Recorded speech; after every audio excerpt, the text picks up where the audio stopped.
12월 18일 금요일입니다. 오늘 새벽 우리에게 주시는 하나님의 말씀은 미가서 3장 9절에서 12절까지 말씀입니다. 야곱 족속의 우두머리들과 이스라엘 족속의 통치자들 곧 정의를 미워하고 정직한 것을 굽게 하는 자들아 원하노니 이 말을 들을지어다. 시온을 피로 예루살렘을 죄악으로 건축하는도다.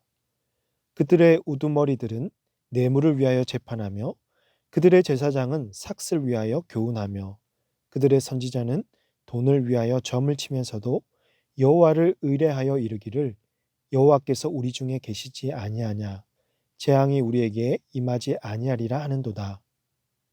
이러므로 너희로 말미암아 시온은 갈아엎은 밭이 되고 예루살렘은 무더기가 되고 성전에 사는 수풀의 높은 곳이 되리라.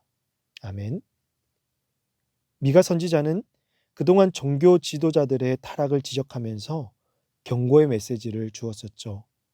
그리고 오늘 본문에서 이 지도자들의 실태가 구체적으로 드러나고 있는데요.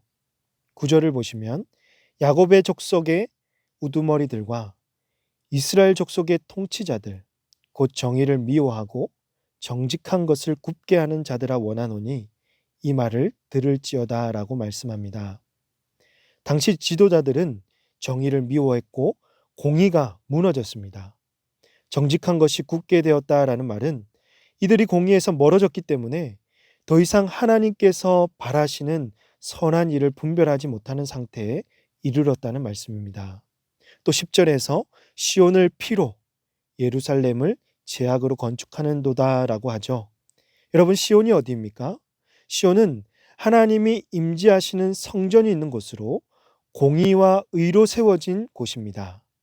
시온은 하나님의 의와 공의가 더욱 드러나야 할 거룩한 장소인데 불의한 지도자들로 인해서 그곳에 피가 넘치고 죄악이 쌓여가고 있었습니다. 이들은 점점 멸망의 길로 향하고 있었던 것입니다. 그렇다면 이스라엘의 지도자들은 여러분 왜 이렇게 타락하게 되었을까요? 11절 말씀을 보시겠습니다. 그들의 우두머리들은 뇌물을 위하여 재판하며 그들의 제사장은 삭슬 위하여 교훈하며 그들의 선지자는 돈을 위하여 점을 치면서도 여호와를 의뢰하여 이르기를 여호와께서 우리 중에 계시지 아니하냐 재앙이 우리에게 임하지 아니하리라 하는도다. 여러분, 이들의 결정적인 죄는 두 가지입니다. 첫 번째로 이들은 뇌물과 삭슬을 위하여 돈을 위하여 분별 없이 일을 했다는 것입니다. 우두머리들은 뇌물을 받고 재판을 했습니다. 제사장은 삭슬 받으며 교훈을 했습니다. 선지자는 돈을 받으며 점을 쳤습니다.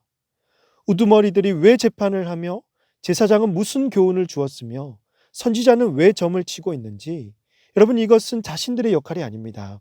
현재 이들은 뇌물과 돈에 눈이 멀어서 영적으로 심각하게 타락한 모습을 보여주고 있는 것입니다. 하나님을 대신해서 일을 해야 할 영적 지도자들이 자신들의 배와 욕심을 채우기 위해서 거짓과 부패를 일삼고 있는 것입니다.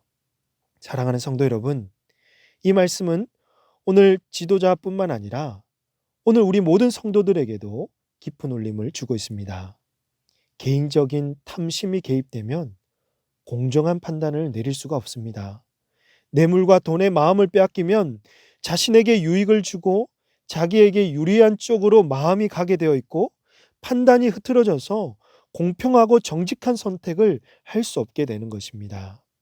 신명기 16장 19절에서 너는 재판을 굳게 하지 말며 사람을 외모로 보지 말며 또 뇌물을 받지 말라. 뇌물은 지혜자의 눈을 어둡게 하고 의인의 말을 굽게 하느니라 라고 기록되어 있습니다. 또 전도서 7장 7절에서도 탐욕이 지혜자를 우매하게 하고 뇌물이 사람의 명철을 망하게 하느니라고 하였습니다. 분명 하나님께서 모세를 통해서 율법으로 이 뇌물에 대한 죄를 말씀하셨고 또 전도자의 지혜로 뇌물로 인한 죄악의 경고를 하였음에도 불구하고 지도자들은 자신의 탐욕으로 하나님 말씀을 무시하고 나라를 망하게 하였던 것입니다. 그렇습니다. 재물은 지금 당장 유익이 되는 것 같지만 결국 하나님의 심판을 받아 멸망의 길로 이끌 것입니다. 우리는 당장 눈앞의 이익 때문에 불의하고 거짓된 뇌물에 마음을 빼앗겨서는 안 될 것입니다. 하나님의 말씀과 양심에 따라서 항상 공의롭고 공정한 판단을 할 수 있기를 바라며, 개인의 유익보다 공동체의 유익을 더욱 소중히 여기며 공평과 정의를 실현하는 우리 모든 성도님들이 다 되시기를 주님의 이름으로 축복합니다. 지도자들의 결정적인 두 번째 죄는, 이렇게 지도자로서 죄를 범하고 있으면서도 뭐라고 말하죠? 여호와는 우리 중에 계시다. 재앙은 우리에게 임하지 않을 것이다 라고 착각하는 것이죠. 다시 한 번 더 11절 후반절 말씀을 보시면, 여호와를 의뢰하여 이르기를 여호와께서 우리 중에 계시지 아니하냐, 재앙이 우리에게 임하지 아니하리라 하는도다 라고 하죠. 이 말씀은 곧 지도자들은 하나님과 나라를 위해서 여호와를 의뢰하지 않고 자기 스스로의 배와 이익을 채우기 위해서 여호와를 의뢰하고 있다는 증거입니다. 이들은 뇌물에 눈이 멀어서 진짜 여호와를 의뢰하는 것이 무엇인지를 분별하지 못하고 있는 것이죠. 정의를 상실하고 공의를 행하지 않으면서도 여호와를 의뢰한다고 하는 것은 하나님께 아주 가증한 일이 되는 것입니다. 그렇다면 사랑하는 성도 여러분, 하나님을 의뢰한다는 것이 무엇입니까? 자기 이익을 위해서 의뢰하는 것이 아니라 온전히 하나님만 바라보는 것입니다. 하나님이 원하시는 삶을 살아가는 것이죠. 바로 미가 선지자를 통해서 우리에게 말씀하신 정의를 행하고 선을 기뻐하며 그리고 악을 미워하는 삶을 누구를 위해서? 오직 하나님을 위해서 사는 것입니다. 지도자는 지도자로서 책임을 다해 정직하게 주의 일을 행하고 백성들을 하나님이 세우신 지도자와 함께 공동체를 섬기며 선을 베풀며 나아갈 때 하나님께서 그들과 함께 하시고 그의 뜻을 이루어 가실 줄로 사랑하는 성도 여러분 믿으시기를 바랍니다. 이제 마지막 12절 말씀을 보시면, 이러므로 너희로 말미암아 시온은 갈아엎은 밭이 되고 예루살렘은 무더기가 되고 성전의 산은 수풀의 높은 곳이 되리라. 결국 미가 선지자는 예루살렘의 멸망을 예언합니다. 이 심판 예언은 곧 여호와 하나님의 그 임재에 대한 부재와 침묵을 가리키죠. 대적들의 공격에도 하나님은 부재하시고 예루살렘은 결국 함락하게 될 것이라고 예언의 말씀을 하고 있습니다. 이는 유다의 국력이 약해서도 아니고 바벨론의 힘이 강해서도 아닙니다. 이스라엘 백성들이 언약 백성으로서 여호와를 신실하게 의뢰하지 못했기 때문이죠. 하지만 하나님은 분명히 백성들에게 기회를 주십니다. 예레미야 26장을 보시면 미가의 예언을 들은 히스기야는 하나님께 회개하고 돌아옵니다.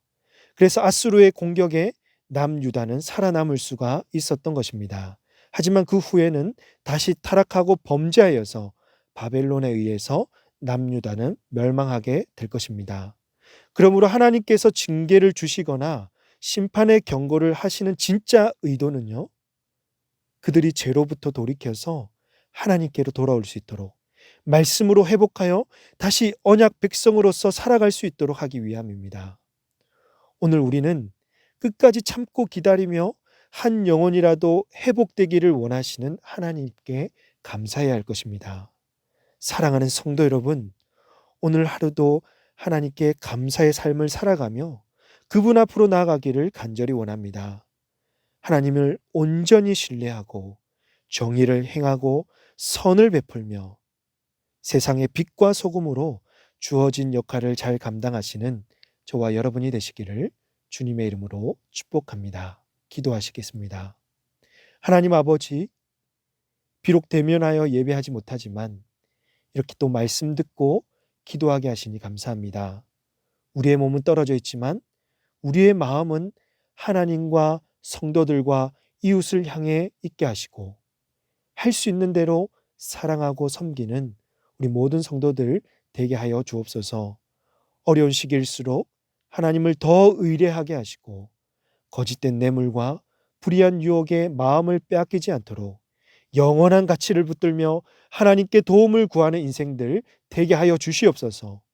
오늘도 우리와 함께 하시며 한 영혼이 돌아오기를 원하시는 하나님의 뜻을 붙들고 이 세상에서 빛과 소금으로 살아가게 하여 주옵소서.